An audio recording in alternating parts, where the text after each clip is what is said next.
That you should pick Sony A6700 camera या फिर ZV-10 II लेना चाहिए। अब इसको लेके कई सारे मेरे पास सवाल आ रहे थे। So let its make it easy, ठीक है, क्योंकि ये asktheNewCamera.com का एपिसोड है। So I am not making a detailed comparison review video. यहाँ पर जस्ट मैं आपको सजेशंस दे रहा हूँ, कुछ एक फैक्टर्स को कह रहा हूँ कि जिसे आपको कंसीडर करना है बिफोर डिसाइडिंग योर कैमरा। तो सबसे पहली बात, डिजाइन को आपने ध्यान में रखना है। तो सबसे पहली बात, बजट की बात मैं इसलिए कर रहा हूँ ना, सबसे पहले बजट की बात मैं इसलिए कह रहा हूँ कि अगर आपका बजट अलाउ करता है तो पैसे बिल्कुल ना बचाओ। That's the first thing that you should listen, कि अगर आपका बजट अलाउ कर रहा है कि आप A6700 कैमरा ले सकते हो तो फिर पैसे क्यों बचाने। विदाउट ए डाउट आप लोग, कोई आपको कंफ्यूजन नहीं होनी चाहिए, एक हायर एंड का मॉडल है, कोई बहुत ज्यादा डिफरेंस पे अवेलेबल नहीं है। बट या इन सम केसेस होता है कि भाई अगर मैं सारे पैसे लगा दूंगा इस बॉडी पर तो मैं फिर अच्छी लेंसेज नहीं ले पाऊंगा। इन दैट सिनेरियो हम फिर पॉसिबिलिटीज, मेजर डिफरेंसेस की बात करेंगे कि आपको अपनी जरूरत के हिसाब से फिर अपनी जो भी खरीदारी है उसको कैसे हम ट्यून अप करें। बट बिफोर वी बिगिन, बहुत ही मैं आपको कह रहा हूँ फ्रेंकली कि अगर पैसे आपका बजट अलाउ करता है और आप ये सोच रहे हो कि मैं अपने पैसे बचा लूं, ये ना करो। मॉडल हाई एंड मॉडल है, अच्छा है, आप इसे खरीद लो। नाउ अब हम बात करते हैं द सेकंड फेज की क्या क्या मेजर डिफरेंसेस हैं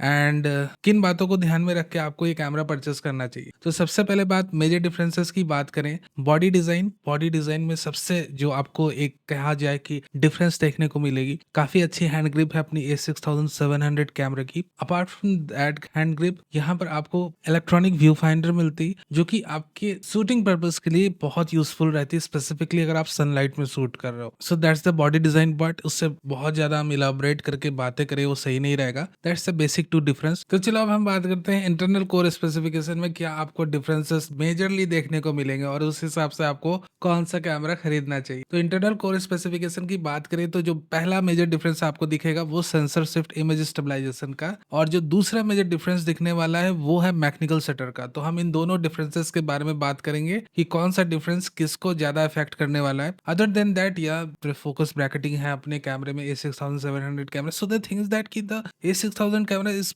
kind of a bit more photography oriented. अब हम बात करते हैं फर्क आपको कब पड़ना चाहिए कब नहीं पड़ना चाहिए। देखो, अगर आप एक कंटेंट क्रिएटर हो, अगर आप एक वीडियोग्राफर हो, तब आपने ZV-10 II हाथों में उठाया और उसके अंदर आपको मिलेगी एक्टिव इमेज स्टेबलाइजेशन प्लस आपको मिलेगा zero based image stabilization system. अगर मान लो आप कंटेंट क्रिएटर हो ऑन द गो, अगर आपने ट्रेन पे आप मूव कर रहे हो, आप अपने व्लॉग्स बनाकर डेली के डालने हैं, आप एक ऐसे मेसी सिचुएशन में फंसे हो जहां पर आप चाह रहे हो सीधे अपने कैमरा से डेटा निकाल कर अपने मोबाइल में डाला, थोड़ा बहुत एडिटिंग किया, प्रोसेसिंग किया एंड अपलोड कर दिया, बट क्वालिटी अच्छी होनी चाहिए। सो इन दैट स्पेसिफिक सिनेरियो मैं आपको रेकमेंड करूंगा that you should go with ZV-10 II camera. Now शुरुआत में मैंने क्लियर कर दिया कि भाई पैसे नहीं बचाओ, ठीक है, बट अगेन अगर आपको पैसे बचाने ही है तो हाँ, आप in some of this cases ZV-10 II के साथ जा सकते हो। यानी कि जब आपको डेली लाइफ ब्लॉग्स बनाने हैं, हाथों में कैमरा लेकर बनाना अपने डेली लाइफ ब्लॉग्स, अब क्योंकि इसके अंदर मैकेनिकल इमेज स्टेबलाइजेशन नहीं है, and to be noted the mechanical image stabilization is not as effective as active IS। But active IS की एक ड्रॉबैक है, हम देखो खामियों को अच्छी तरह से समझेंगे तभी हम अपनी टेक्नोलॉजीज का भरपूर यूटिलाइजेशन कर पाएंगे, उसके अच्छे तरीके से यूटिलाइज कर पाएंगे। तो एक्टिव इमेज स्टेबलाइजेशन में लगती है 1.5x क्रॉप, यानी कि लगभग मैंने कहा सिग्मा की 16 mm की लेंस ले लो भाई, क्योंकि देखो सिग्मा की 16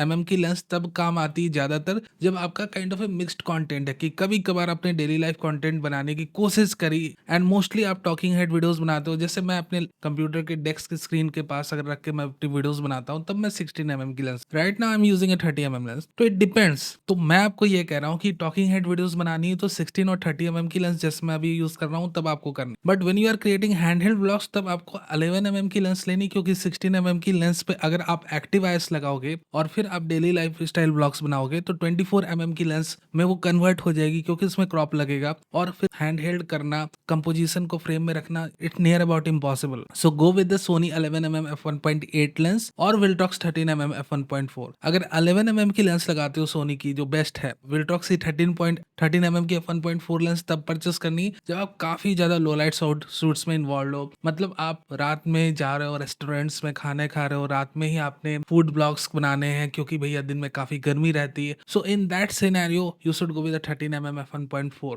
but mostly daylight shoot करना है तो 11 mm की f1.8 लेंस लेनी है and you can shoot with that lens without a doubt. और अगर उसमें क्रॉप भी लगती है तो नियर अबाउट 16.5 mm का रिजल्टिंग फोकल लेंथ आपको मिलने वाला है, which is more than enough for handheld shooting. तो ये तो हो गई बात हैंडहेल्ड शूटिंग। अब क्योंकि ब्लॉग्स आपको बनाने हैं, मोस्टली हैंडहेल्ड ब्लॉग्स बनाने हैं, तो आप आराम से एक्टिव आईएस के साथ और सुपर वाइड एंगल लेंसेज के साथ काम चला सकते हो। जिस तरह से मैं भी कंटेंट बना रहा हूँ टॉकिंग हेड वीडियोस की, अगर आपको इस तरह का कंटेंट बनाना है, अगर ZV-10 II के साथ काम चल सकता है, आराम से चलेगा। ठीक है, लेट्स टॉक अबाउट कि समर मंथ्स में आपको थोड़ा सा लॉन्गर पीरियड के लिए व्लॉग्स बनाने हैं, तो एक तो भैया इसके ऊपर जो डेड कैट लगा रहता है अपने कैमरे के ऊपर निकालो, थोड़ा सा वेंट्स को ओपन करो हीट को रिलीज करने के लिए। दूसरा, एक कूलिंग फैन मिलते हैं कंपनी के, ठीक है, और कूलिंग फैन से भी ज्यादा बेटर तो आजकल मोबाइल वाले सेमीकंडक्टर फैंस आने लगे हैं जो कि एक्सट्रीम कूल कर देते हैं स्मार्टफोन्स को, but they are bit hard to implement on the camera back. तो एक एक्स्ट्रा फैन आपको लगाना पड़ेगा अपने कैमरे में अगर आप लॉन्गर आवर्स के लिए रिकॉर्डिंग करना चाह रहे हो ना। पॉडकास्ट के लिए तो मैं आपको रेकमेंड करूंगा फिर सीधे आप FX30 जैसे कैमरा लो जिनके अंदर इनबिल्ट फैन है, फिर आपका पॉडकास्ट 1 से 2 घंटे भी चल रहा है तो आप आराम से 4K 24-30 FPS रिकॉर्ड कर सकते। अपने नॉर्मल ब्लॉग्स बना रहे हैं, नॉर्मल टॉकिंग हेड वीडियोस बनानी है तो एक 3 से 4 हजार का फैन भी काम कर जाएगा बहुत अच्छी तरीके से ना।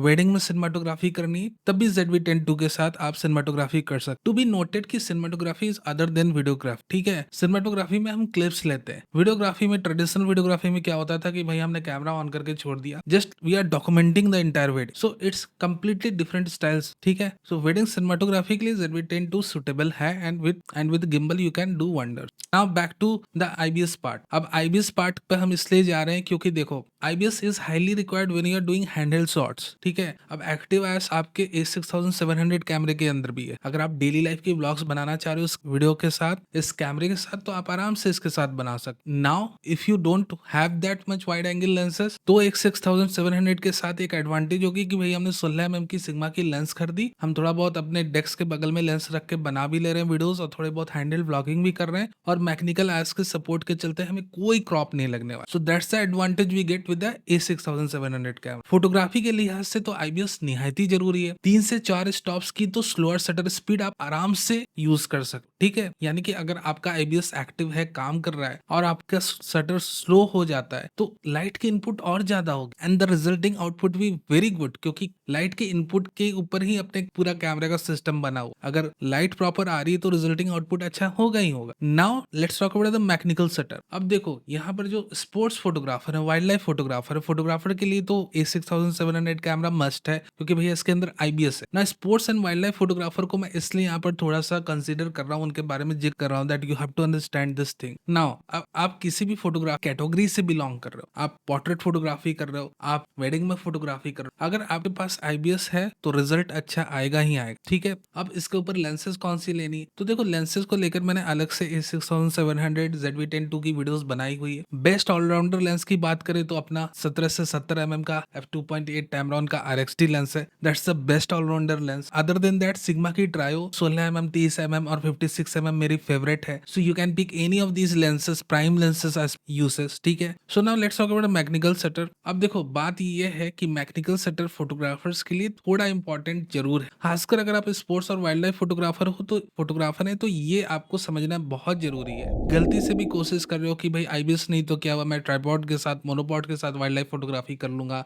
ZV-10 में, तो ZV-10 II में, तो भाई मेरे दोस्त आप बात समझने की कोशिश करो, फिर आपको पूरा ZV-10 II के अंदर अपने इलेक्ट्रॉनिक सेटअप पे डिपेंड रहना होगा और फिर आपको पूरा ही बैकलॉग झेलना पड़ेगा जो आपकी 22 से 26 या 25 मिलीसेकंड की रीड आउट स्पीड है। Now if you are using a true mechanical shutter based camera like we have the A6700, यहाँ पर इसकी मैकेनिकल शटर अगर आप 1/250 रखते हो तो आपकी रीड आउट स्पीड जो ये अलाउ कर रहा है सेंसर को एक्सपोज होने का जो टाइमिंग रहता है वो नियर अबाउट 3 से 4 मिलीसेकंड का हो जाता है, यानी कि सेंसर सिर्फ एक्सपोज हो रहा है 4 मिलीसेकंड के लिए। भले वो रीड आउट उतने देर में, रीड आउट वो 26 मिलीसेकंड में करे वो अलग बात है, बट ये एक्सपोज ही इतना देर के लिए। So what happen then, mechanical shutter के चलते जो रोलिंग शटर आपके कैमरे के अंदर दर्ज होने वाली थी स्पोर्ट्स फोटोग्राफी मोड में वो बिल्कुल भी नहीं हो, और ये कहीं ना कहीं एक स्टैक्ड सीमॉस सेंसर जैसा ये कैमरा काम करेगा। सोनी की लेंसेज की रेंज बहुत ज्यादा है, ये कैमरे को आप बहुत ही अच्छी तरीके से यूटिलाइज कर सकते। So without getting in depth जो मेजर डिफरेंसेस थी मैंने हूँ आपके साथ जिक्र करी यहाँ पर कि मैकेनिकल सेटर का होना कितना जरूरी है, साथ ही साथ यहाँ पर आपके आईबीएस का होना कितना जरूरी है। और कहीं ना कहीं अगर आपका बजट कम है और आपको कोई जरूरत नहीं है मैकेनिकल सेटर की और आईबीएस की, तो आप ZV-10 परचेस करके अपने थोड़े बहुत पैसे बचाओ और लेंसेज पे इन्वेस्ट करो। So it all depend upon your own personal requirement, the set of requirements you have from your camera, the lenses that you have to purchase, कि तभी आपकी अच्छी आउटपुट आ पाएगी, क्योंकि लेंसेज पे तो इन्वेस्ट करना ही करना है। उस हिसाब से डिसीजन लो, ठीक है ना। Even after this video if you have some confusions you can ask me in the comment section. मैं आपकी कंफ्यूजन को दूर करने की कोशिश जरूर करूंगा। Thank you very very much for being a part of